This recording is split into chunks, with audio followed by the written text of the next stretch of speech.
Hey, good morning, everyone. It's Ronald's Running the Opinions here. So, yesterday the Surface Book 2 came out. Microsoft announced it, so it's going to be available in the store to purchase, I think, middle of November of this year. So, yeah, so I learned about it last night. So, basically, there's two versions of it. You got the 13-inch one and the 15-inch one. So, the 15-inch one is pretty cool. Pretty cool that they came out with the 15-inch one, but they should have did that when they first came out with it, like a couple years ago. But at least it's here now, so it'll be great for people who's video editing on the go. So bigger screen always helps. So yeah, so basically that's what it is.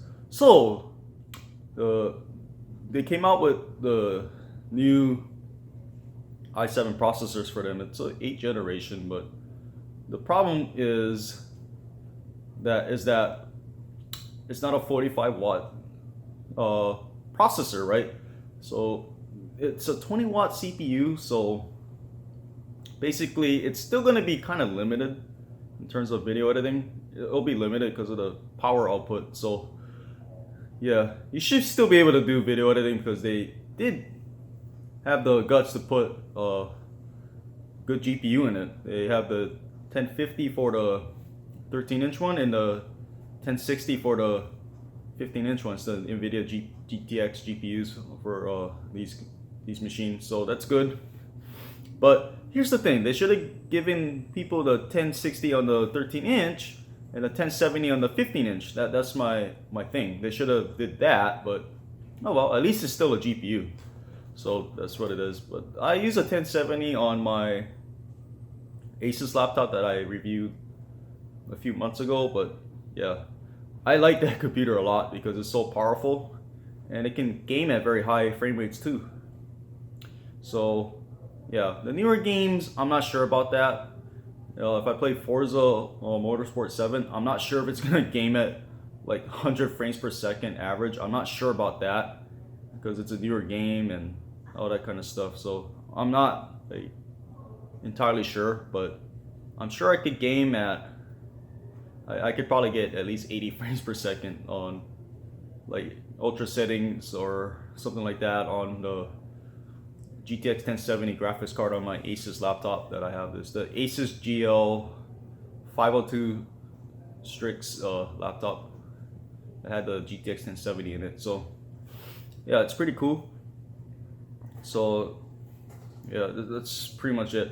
Would I get that thing? I don't know, probably not, because I probably have a much more powerful machine than that. And the Surface Book, I think the starting price is $2,000 for a 13-inch one that only has a 1050. I already seen what the 1050 does because I had the XPS 15 earlier before I exchanged it for the Asus. Okay, so the 1050, the GTX 1050, I've seen what it does. It kind of stutters and lags when I edit 4K videos. It depends what software I use, but Premiere Pro, it's optimized. You can edit 4K on that thing, no problem. But if I used like DaVinci on it and I edit 4K, it stutters. So I've seen that already. So the GTX 1050 is not that powerful. It's a very good GPU, but it's a low-end one. This is what I'm saying. For $2,000, Microsoft on the 13-inch Surface Book, they should have given these guys a 1060. You know, because people want to video edit and stuff like that. That's what they buy. That's why they buy these computers for, right? The people who's buying that, right? So, unfortunately, that's not the case. That's that. That's too bad. Well, the 15-inch one, they put the 1060 in it. But I think that should have been a 1070, to be honest. And they should have put a 45 watt quad core i7 in that thing. But oh well, it is what it is. Would I buy it? Probably not. It's just the value and the way I think, the way I see this thing.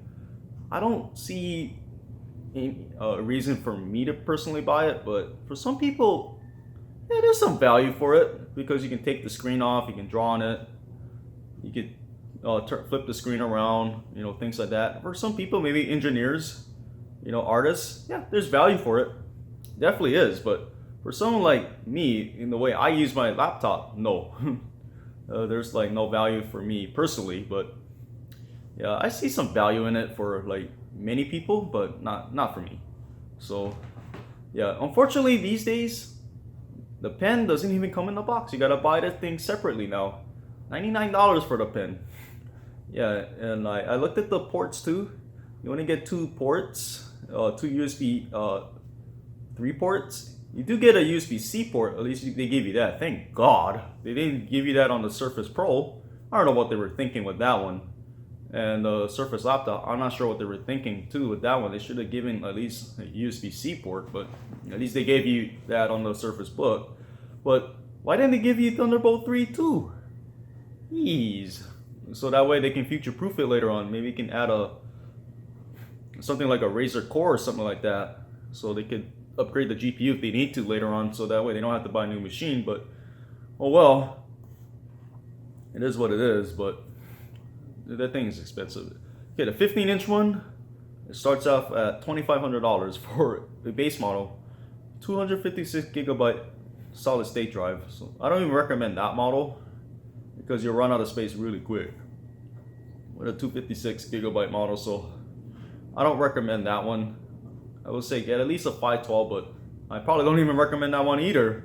Ultimately, I probably won't, because you know that thing is gonna get eaten up by like applications, Windows updates, probably who knows what people puts on these computers, and all that stuff. So I don't know what people do on their computers, but I would say, because 4K videos, especially 4K videos, people record these days. Some people do.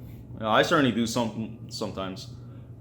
4K videos take up a lot of space on the computer drives and stuff like that. That's why I personally use a external hard drive to like store all that stuff. I don't even store anything on my computer except like my software. So that kind of stuff I put on my hard drive. So personally, that's what I do with it. But some people, they put it on their computer. So I don't know why they give you that. And the 1 terabyte one, if you want to max these computers out, they're like $3,000. I think the Surface Book 2, the 13-inch one, is like $3,000, and the other one, the Surface Book 2, the 15-inch one, I think is $3,400. That's what I saw online. To actually max this thing out, and it's only 1 terabyte. I don't know why only 1 terabyte. They should give these guys 2 terabytes of SSD storage for that price, but I don't know. It's weird. It's just weird. Anyways, yeah. At least they did put like a 1060 inside the GTX 1060 inside the 15-inch Surface Book 2, but it should have been a 1070, as I said. But at least they did that. So, anyways, folks, I wouldn't get it, but I think for some people, it might be a good device for you. You can do everything on it. So anyways, I will see you in the next episode. Talk to you later. Peace, and have a great day, everyone.